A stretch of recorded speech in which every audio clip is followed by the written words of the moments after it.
हाँ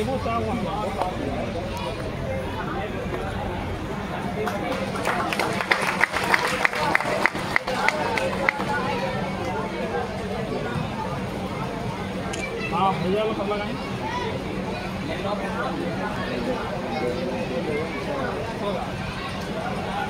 जी को डॉक्टर साहब अन्न वस्त्र देकर सम्मानित करने का कार्य करेंगे।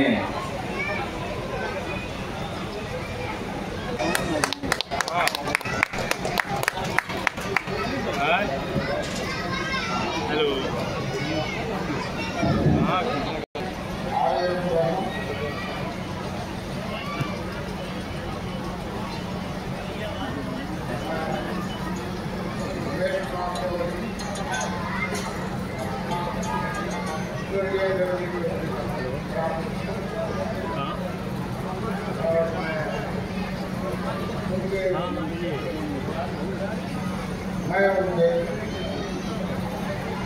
हाँ बोलो। तो ये काम ठीक है ना, हम आज नहीं कल आ जाएंगे। हाँ कल आके लगा लेते हैं। अभी आए हुए हैं कुछ प्रोग्राम कल आते हैं। बचपन से ही शिक्षाम था और नौकरी करते थे। उस समय नौकरी करते करते अचानक जनता लोग खिंच गए और तो विधानसभा में खड़े हो गए। मैं खड़े हुए थे, मैं सर्विस कर रहा था, केवल उनका लगाव रहा और इधर उधर आते जाते थे। मैं साथ में चलती नौकरी कर, उन्होंने सामाजिक तौर पर अच्छा काम करना शुरू किए थे और इसी बीच इतिहास आगे का काम देखना नहीं था।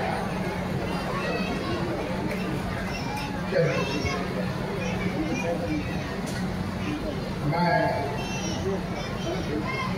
अब आगे का काम करूँ,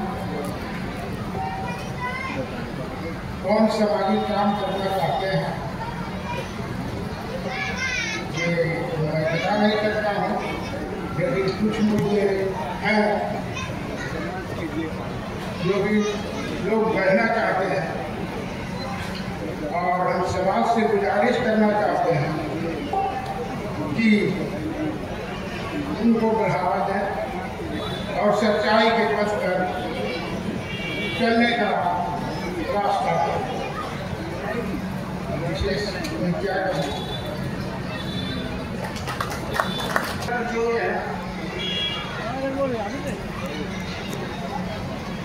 मैं इस शहर को भावुक हूँ और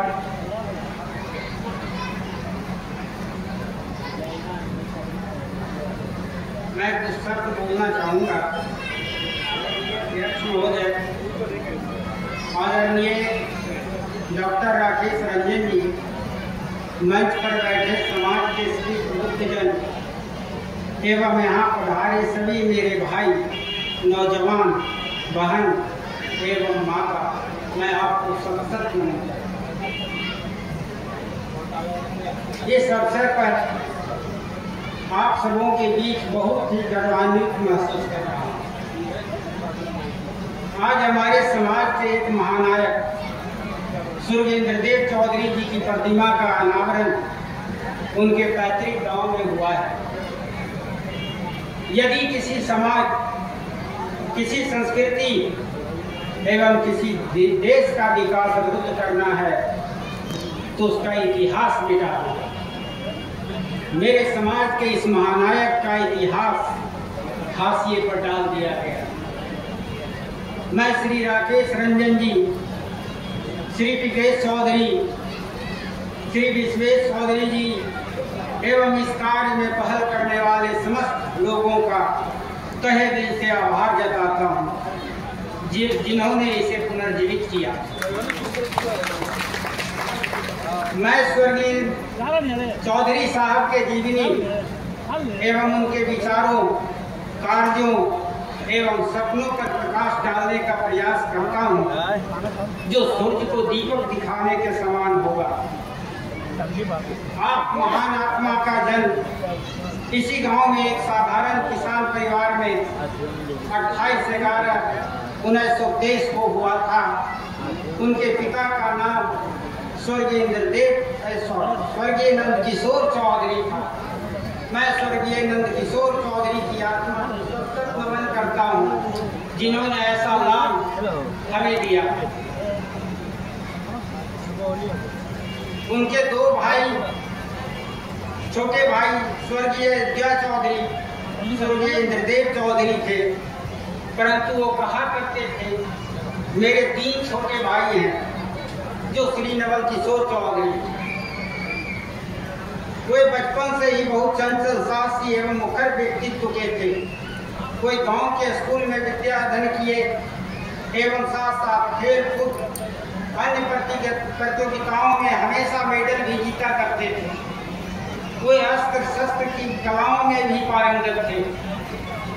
देश में अंग्रेजों की हुकूमत थी और आजादी की लड़ाई लड़ी जा रही थी।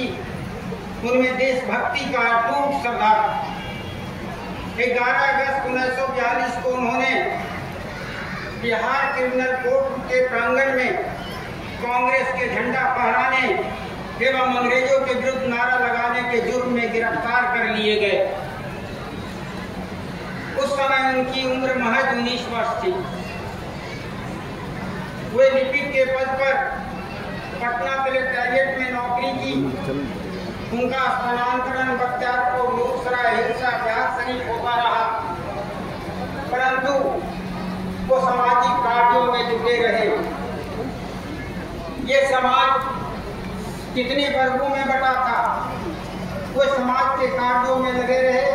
कितने बार सस्पेंड हुए, पदाधिकारी से मारपीट हुई, परंतु उन्होंने समाज को नहीं छोड़ा। धीरे धीरे उनके त्याग एवं सम्मान के प्रति समर्पण, उनका व्यक्तित्व को देखकर लोग उनसे जुड़ते गए और एक कारवां बनता गया। 1955 में political suffrage advisory committee held on 17/6/55 द्वारा गवर्नमेंट नंबर, ऑर्डर में नहीं बोल रहा हूँ, से 100 रुपये की राशि स्वीकृत हुई। जब पोस्ट ऑफिस में पैसा आया तो उन्होंने यह कर लौटा दिया कि मैं आजादी की लड़ाई पैसे के लिए नहीं लड़ा। 60-70 के दशक में सरकार की नीतियों के कारण एक बहुत बड़ी सामाजिक विकृति आई। किसान, मजदूर एवं अन्य समाज के बीच बहुत बड़ी वैमनस्यता व्याप्त हो गई। लूट खसोट का तांडव होने लगा और किसान समाज, जो कि मूलतः किसान था, हतप्रभ था। उस समय स्वर्गीय चौधरी साहब चट्टान की तरह न्याय के पक्ष में किसानों के साथ बिना लाभ, हानि एवं परिवार की परवाह किए खड़े हो गए। ये सामाजिक एकता एवं विकास का सुनहरा दौर था। उस समय छोटे बड़े किसानों के बीच जो भेदभाव थे वह सभी मिट गए। सारा गांव एवं समाज उनके साथ खड़ा था। जैसे नदी में बाढ़ आती है और तटबंध मजबूत न हो तो नदी की जलधारा न केवल विनाश का तांडव करती है बल्कि अपनी भी पहचान खो देती है। लेकिन स्वर्गीय इंद्रदेव चौधरी साहब एक मजबूत तटबंध की तरह खड़े हो गए और सभी समाज को सही दिशा दिया एवं विनाश को रोककर विकास का मार्ग प्रशस्त किया। उस समय ये समाज इस प्रदेश का ही नहीं बल्कि इस देश का एक सशक्त समाज था और ये समाज इतना सभ्य है कि अगर सही नायक मिले तो विकास का परचम बिना किसी समाज की हानि किए लहरा देता है, जो उस समय प्रत्यक्ष था। उनके अनुशासन से समाज भी एक अनुशासित था। उनका व्यक्तित्व इतना मुखर था कि जो भी उनसे मिलता उत्साह एवं उत्साहित होता। उनके 2-3 मंत्र मुझे समझ में आया। पहला, जियो और जीने दो। दूसरा, एकता में ही विकास और समृद्धि का मार्ग है। तीसरा, अन्याय के विरुद्ध शक्ति और किसी भी अन्याय के प्रति वो सख्त थे, अनुशासित प्रिय थे। इस सब कार्यों में उन्हें राजनीतिक अड़चने आने लगी, जो समाज के लोग ने विधानसभा चुनाव लड़ने की सलाह दी और समाज के खातिर उन्होंने नौकरी से त्याग पत्र देकर अस्तामा विधानसभा से चुनाव लड़े और लगभग 14,000 मतों से 15 जून 1977 को विधायक बने। क्योंकि देश आपातकाल की व्यापक राजनीति से गुजर रहा था, इसलिए बहुत उथल पुथल मचा था। वो आगे समाज के लिए और सशक्त नेतृत्व दे पाते कि उन्हें बेलची काट में फंसा दिया गया और उन्हें उसमें उलझाकर समाज को हानि करने का प्रयास किया गया। 29 मार्च 1979 को हम सबको अनाथ छोड़कर वे चले गए। मुझे बहुत कुछ कहना था, लेकिन मुझे पर्चा दे दिया गया। समय का ध्यान रखें।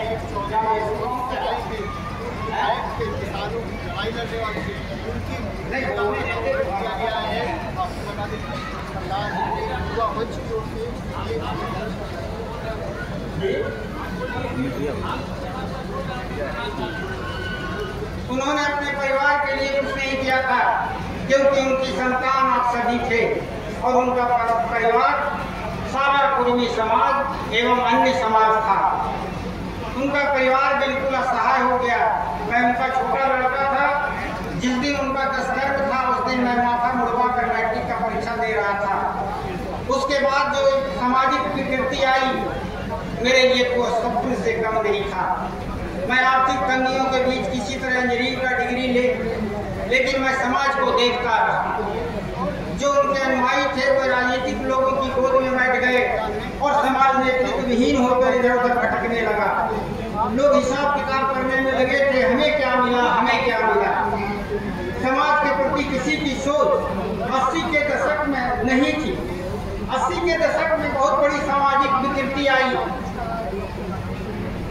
इस समाज के लोग आपस में ही वर्चस्व की लड़ाई लड़ने लगे, अपनी ही ताकत और एकता का विध्वंस कर रहे थे और उनके अनुयायी कहने वाले लोग भी अपनी हित साध रहे थे।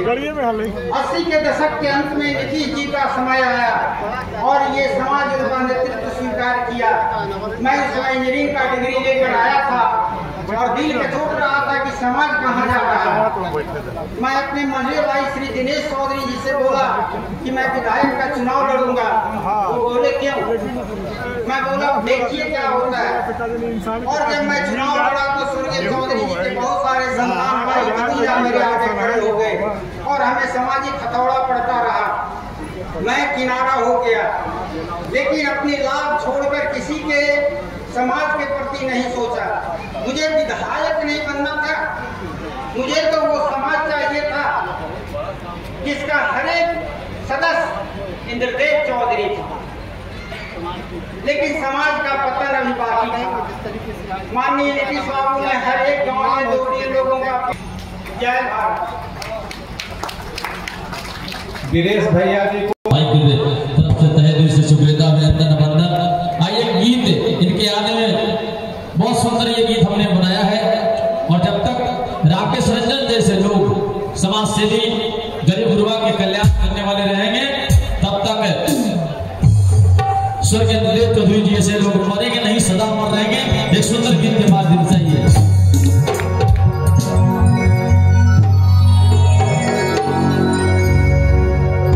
कि कौन भूलेगा, इस समय भी जनसभा से हम दोनों भाई निवेदन कर रहे हैं कि कौन भूलेगा कि स्वर्गीय इंद्रदेव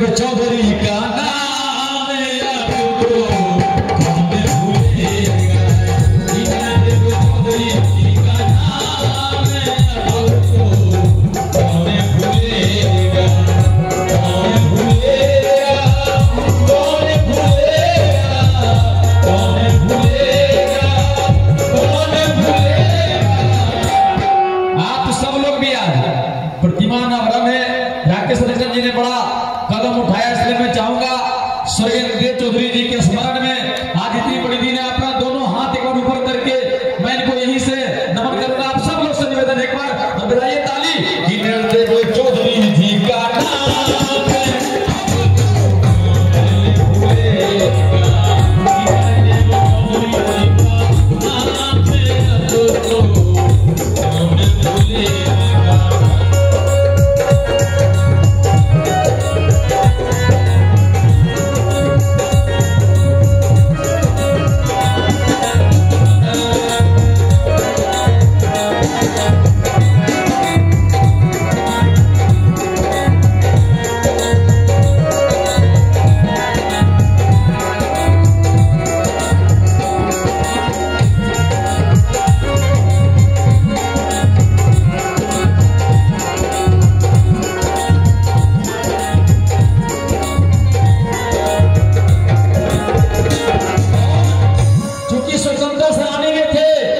इसलिए हमने गीत के माध्यम से क्या कहा कि भारत मां के ये थे दीवाने और दुश्मन को देश से लगे थे भगाने और क्या अपना लहू जो बहाया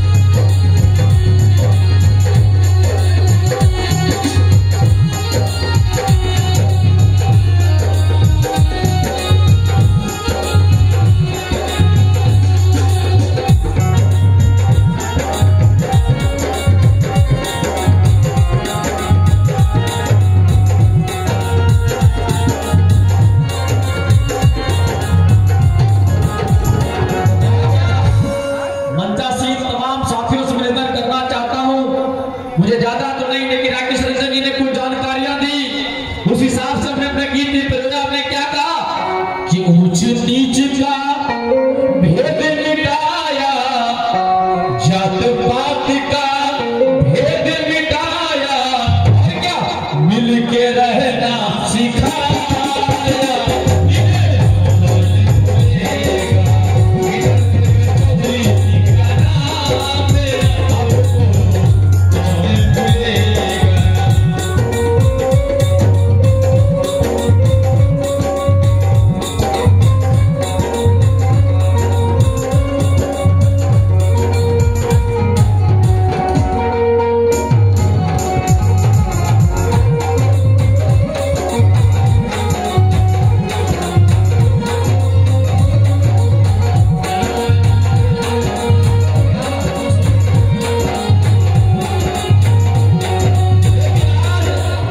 हुसैनपुर में प्रतिमा अनावरण के माध्यम से हमने पहले कहा दिया कि जिस तरह से राकेश रंजन जी ने स्वर्गीय नरदेव चौधरी के प्रतिमा अनावरण कर बिहार नहीं बल्कि एक समाज में एक अलग मिसाल पैदा किए हैं।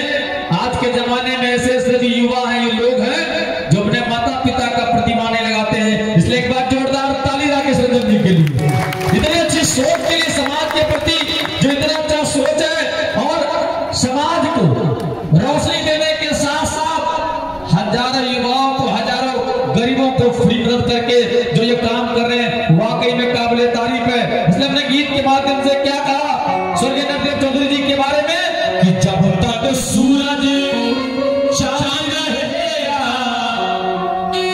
नरदेव चौधरी जी का नाम रहेगा। और ये जो स्मारक है, मैं चाहूंगा राकेश रंजन जी से कि जिस दिन आपने प्रतिमा का निर्माण किया है, इनके जयंती या पुण्यतिथि के समय हर दिन हम लोग यहाँ बैठे और याद करें, हर साल की भांति ये कार्यक्रम का आयोजन हो और हम दोनों भाई भी लगातार इस कार्यक्रम में आने का प्रदान करें। इसलिए मैं गीत के माध्यम से क्या कहा कि जब तक सूरज चांद रहेगा स्वर्गीय नरदेव जी का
स्वर्गीय नरदेव चौधरी जी के लिए क्या कहा है कि छोड़ दिया संसार आपने, अरे दुनिया रही पुकार। ये मैं नहीं कह रहा हूं, स्वर्गीय नरदेव चौधरी जी के चाहने वाले समाज के सब लोग कि छोड़ दिया संसार आपने, दुनिया रही पुकार। और साधारण मानव नहीं थे कोई अवतार। आ रही याद तुम्हारी, आ रही याद तुम्हारी, आ रही याद तुम्हारी, आ रही याद तुम्हारी। छोड़ दिया संसार आपने, दुनिया रही पुकार। छोड़ दिया संसार आपने, दुनिया रही पुकार। साधारण मानव नहीं थे कोई अवतार। आ रही याद तुम्हारी, आ रही याद तुम्हारी, आ रही याद तुम्हारी, आ रही याद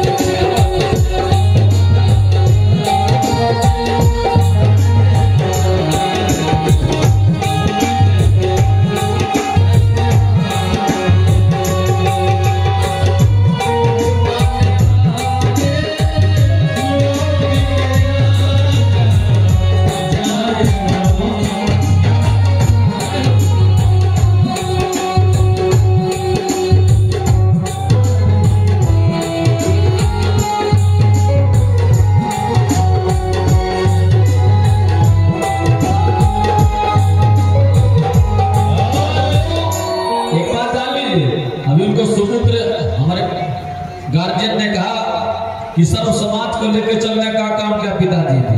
मैं कलाकार और नेता तो हूं नहीं, लेकिन अपने गीत में कितना अच्छा फील होया है स्वर्गीय नरदेव चौधरी जी के बारे में। सुनेंगे कैसे कि दलित और शोषितों के तुम तो बड़े थे प्यारे, दिन और दुखियों को देते थे तुम सहारे, और समाज सेवा में जीवन बिताया अद्भुत छवि तुम्हारी। आ रही याद तुम्हारी, आ रही याद तुम्हारी, आ रही याद तुम्हारी, आ रही याद तुम्हारी। दलित और शोषितों के तुम तो बड़े थे प्यारे,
नरदेव चौधरी जी हमारे बीच में नहीं है, उनके बड़ी परिवारजन है, उनके चाहने वाले हैं। और एक गीत निकला था एक फिल्म में कि इसके में तो हर चीज मिट जाती है, याद याद याद बस याद रह जाती है। बहुत सारी यादें जुड़ी हुई है, उनके परिवारजन जानते होंगे। इसमें गीत में बड़ी अच्छी बात है, देखिए क्या लिखा। बेटा रोते भाई रोते बिहार वासी, कहाँ मिलेगा ऐसा सेवक बोले सबकी बाती, कहाँ मिलेगा। और सबको मान सम्मान दिया था,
श्री अभिराम गौरव जी की तरफ से। आज के कार्यक्रम के अध्यक्ष महोदय, संचालक महोदय, मंच पे विराजमान तमाम सम्मानित प्रतिनिधिगण एवं इस अनावरण कार्यक्रम में आए तमाम माताएं, बहनें, बुजुर्गों, आज यह जो दिन है ये बहुत ही ऐतिहासिक दिन है, जब सरदार पटेल युवा मंच के फोरम पे जो आज के कर्ता धर्ता हैं और सरदार पटेल युवा मंच के राष्ट्रीय संयोजक आदरणीय डॉक्टर राकेश रंजन जी जब यह विचार रखे हम लोगों के बीच में कि स्वर्गीय इंद्रदेव चौधरी की प्रतिमा हमें लगाना है उनके गांव हुसैनपुर में। हम लोग कभी सुना करते थे आपसे मुकम्मल 150 किलोमीटर की दूरी पर हमारा घर है, सूरजगढ़ मेरा घर है लखीसराय जिले के अंदर, लेकिन सरदार पटेल युवा मंच के माध्यम से हम लोग पूरे बिहार का भ्रमण पे रहते हैं। आज जिस महामानव की प्रतिमा का अनावरण हुआ वह कोई व्यक्ति नहीं बल्कि स्वर्गीय इंद्रदेव चौधरी एक व्यक्तित्व है, व्यक्तित्व है। हम कभी सुना करते थे इस इलाके में पटेल वंशियों के लिए जब दुर्दिन हुआ करता था उस जमाने में स्वर्गीय इंद्रदेव चौधरी जी अपने संसाधनों के माध्यम से, अपने शारीरिक मजबूती के माध्यम से खास करके पटेल समाज के लोगों को मदद करने के लिए 24 घंटा तत्पर रहते थे, जिनका जीता जागता उदाहरण बना इस इलाके के पटेल समाज के लोगों का अस्तित्व बहुत ऊंचा हुआ और उस महामानव की प्रतिमा लगाने का फैसला जो महान समाज सेवी डॉक्टर राकेश रंजन जी ने लिया, सरदार पटेल युवा मंच के संयोजक, मैं बताऊं शायद उसी इंद्रदेव चौधरी के पद चिन्हों पर चलने का फैसला डॉक्टर राकेश ने भी लिया है। समाज के लोगों को जहां जिस चीज की जरूरत होगी हम तहे दिल से उसे मदद करेंगे, यह फैसला डॉक्टर राकेश रंजन ने लिया है। सिर्फ यहां ही नहीं, मैं बताऊं कभी सरदार पटेल युवा मंच पूरे बिहार में चलता है, लेकिन मुकम्मल 5 जिलों में मुंगेर, लखीसराय, जमुई, शेखपुरा, नवादा और नालंदा की धरती पर डॉक्टर राकेश रंजन जी ने जो सामाजिक कार्य किया है यह अद्वितीय है साथियों, अद्वितीय है। हमें तो लगता है मुंगेर लखीसराय के भूभाग को होते हुए जमुई के इलाकों तक में आते आते अभी तक हजारों लोगों के नेत्र में रोशनी निःशुल्क डालने का काम किया। एक साधारण लेंस लगाते हैं 5,000-6,000 रुपया लगता है, लेकिन यह उन्नत किस्म का लेंस निःशुल्क अपनी कमाई से सभी के लोग आंखों में रोशनी डालने का काम करता है। ऐसा समाज सेवी है जिसने कहा नेत्र सबसे बड़ी चीज है और हम नेत्र का डॉक्टर हैं, इसलिए हम निःशुल्क आंखों की रोशनी डालूंगा पूरे बिहार में घूम घूम करके साथियों। सिर्फ इतना ही नहीं, जिस तरह स्वर्गीय इंद्रदेव चौधरी जी समाज के लिए 24 घंटा तत्पर रहते थे, समाज पे अत्याचार और जुल्म होता था उससे संघर्ष करते थे। मैं बताऊं अभी कुछ ही दिन पहले जब वैशाली जिले के अंदर एक राजा पटेल नाम के व्यक्ति की हत्या कर दी गई थी, सिर्फ क्यों कि वहां के सामाजिक तत्वों के घरों में वह काम करने से इनकार कर दिया था और उसे पीट पीट कर हत्या कर दी गई। जब सरदार पटेल युवा मंच के संयोजक डॉक्टर राकेश को पता चलता है तो हम तक संवाद पहुंचाते हैं और पटेल छात्रावास के प्रांगण में बैठक कर करके वैशाली कूच करते हैं। उसमें सारा संसाधन डॉक्टर राकेश का होता है और उस गांव में घेरा डालो, वहां के थाने में घेरा डालो कार्यक्रम चला साथियों। एक सप्ताह तक सभी 400-500 हम लोग नौजवान थे, उसका सारा खाने का, रहने का सारा प्रबंध का सारा प्रबंध डॉक्टर राकेश के सौजन्य से हुआ था। और राजा पटेल के हत्यारों की गिरफ्तारी हुई। उसकी एक छोटी बच्ची थी जिसके माँ के पास विधवा माँ के पास कुछ नहीं था, उसे खिलाने के लिए अन्न नहीं था। डॉक्टर राकेश ने ऐलान किया, मैं इसे गोद लेता हूँ, इसकी शिक्षा दीक्षा शादी विवाह सब सरदार पटेल युवा मंच के सौजन्य से होगा। और आज तक डॉक्टर राकेश उसकी कर रहा है। और इस तरह का एक ही बच्चे नहीं बल्कि मुकम्मल अभी 12 बच्चे ऐसे हैं पूरे बिहार के अंदर जिसका सारा खर्चा शिक्षा दीक्षा पठन पाठन और उसके शादी विवाह तक का जिम्मा डॉक्टर राकेश ने उठा रखा है। सरदार पटेल युवा मंच के साथी हम लोग तन मन से इनके साथ लगातार चलते हैं साथियों।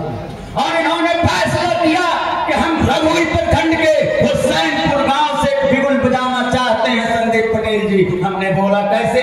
बोला इंद्रदेव चौधरी की प्रतिमा लगा करके उनके चरणों में हम सौगंध लेंगे कि जिस तरह से आप समाज के लोगों को मदद करते थे उसी तरह से मैं भी समाज के लोगों को मदद करूंगा। और डॉक्टर राकेश आज मुकम्मल 8 साल से मेरे साथ कदम से कदम मिला करके चल रहा है, कहीं कदम पीछे खींचने का काम नहीं किया है साथियों। समाज के लोगों को मदद करता आ रहा है। चाहे वह चारे का मौसम हो, ऐसा कोई चारे का मौसम नहीं होता जिसमें 10,000 कम्बल इनके हाथों वितरण नहीं होता गरीबों के भी। ऐसा कोई मौसम नहीं होता जिस मौसम में अगर शादी विवाह का समय होता हम लोगों को भी सूचना मिलती लखीसराय मुंगेर जमुई भागलपुर तक के इलाके से इसकी शादियां कुछ चंद पैसों के लिए रुक गई है, तो हम सरदार पटेल युवा मंच के संयोजक डॉक्टर राकेश रंजन तक संवाद भेजते हैं इस लड़की की शादी विवाह चंद पैसों के कारण रुक गया है। सीधा संवाद होता है डॉक्टर राकेश रंजन से। गाड़ियां तैयार है संदीप भैया, उसके यहाँ कहिए शादी की तिथि मुकर्रर करे और सारा खर्चा सरदार पटेल युवा मंच उठाता है। और इस तरह से सैकड़ों शादियां हम लोगों ने कराया है साथियों। यह बात मैं बताना चाहता हूं, जो सरदार पटेल युवा मंच चल रहा है उसमें किसी से आर्थिक मदद 1 रुपये का नहीं लिया जाता है। मैं भी उसमें 1 रुपया का आर्थिक मदद नहीं करता हूं, मैं भी शारीरिक मदद करता हूं। सारा आर्थिक मदद डॉक्टर राकेश के द्वारा किया जाता है साथियों। जबकि यह पेशे से नेत्र चिकित्सक है, ये तो सिर्फ एक काम कर रहा था, आंखों में निःशुल्क रोशनी डालता है, यही इसकी सामाजिक सेवा बहुत बड़ी सेवा होती। लेकिन इन्होंने जो गरीब कन्याओं का विवाह का इन्होंने फैसला किया है, यह भी अद्वितीय समाज सेवा है साथियों। अपने गांव में आप देखेंगे किसी गांव में करोड़ों का करोड़ उसके पास आमदनी है, लेकिन उसके घर के बगल में एक गरीब बीमारी से त्राहता है, लेकिन उसे देखता नहीं है। लेकिन डॉक्टर राकेश एक साधारण परिवार का सदस्य है, लेकिन जब से यह डॉक्टरी पेशा में आया और इसने जो कमाया उसकी आधी राशि समाज सेवा में लगाने का फैसला किया।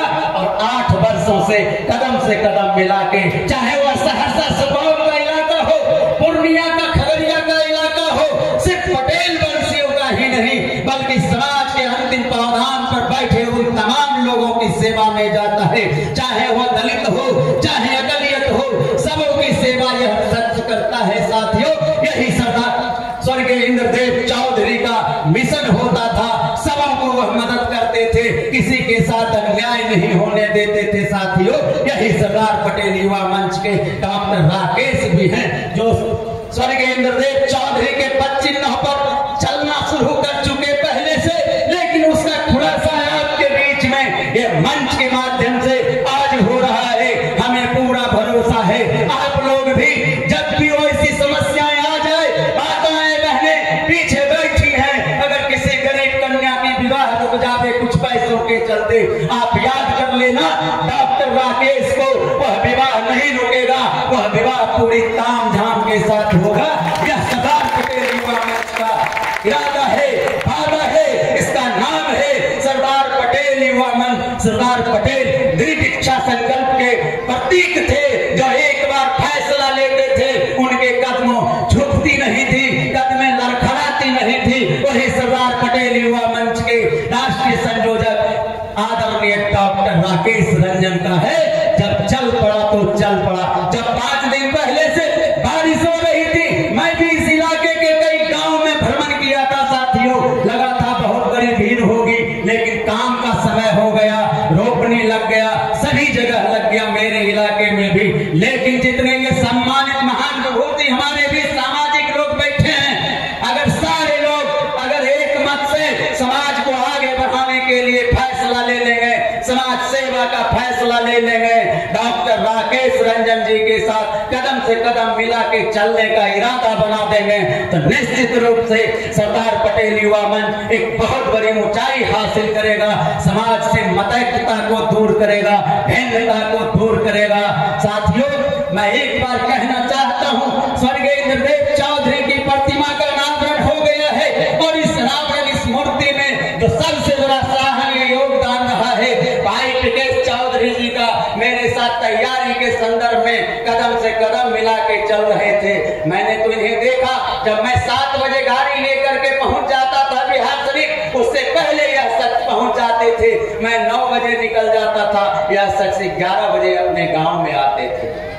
ऐसे लोगों के सहयोग से आज स्वर्गीय चौधरी जी का प्रतिमा का अनावरण हो गया है। इसलिए मैं कहता हूं, हर साल किसी गायक ने कहा है कि हर साल उनकी जयंती के अवसर पर, पुण्यतिथि के अवसर पर इस तरह की जमावड़ा लगाने की आवश्यकता है, ताकि स्वर्गीय चौधरी जी के जो विचारधारा था, मैं तो आज तक जितने गांव में, रघुपुर प्रखंड के जितने गांव में गया, कहीं कोई शख्स ऐसा भी नहीं मिला जो चौधरी जी के खिलाफ में बोला। मैंने 80 वर्ष के बुजुर्ग से पूछा, क्या चौधरी जी कैसे व्यक्तित्व के लोग थे? उन्होंने कहा, धन है भाई, उनका निगला धन ये नहीं मिलते हमने के कोई प्रश्नवाचक चिन्ह उसके ऊपर नहीं लगा। ठीक उसी प्रकार हम सरदार पटेल युवा मंच का उपाध्यक्ष होने के नाते दावे के साथ कहता हूं, आप लोग डॉक्टर राकेश को आगे बढ़ाइए। किसी भी प्रकार का इसके ऊपर दाग नहीं लगेगा, दाग नहीं लगेगा। इन्हीं शब्दों के साथ मैं अपनी वाणी को विराम देता हूं।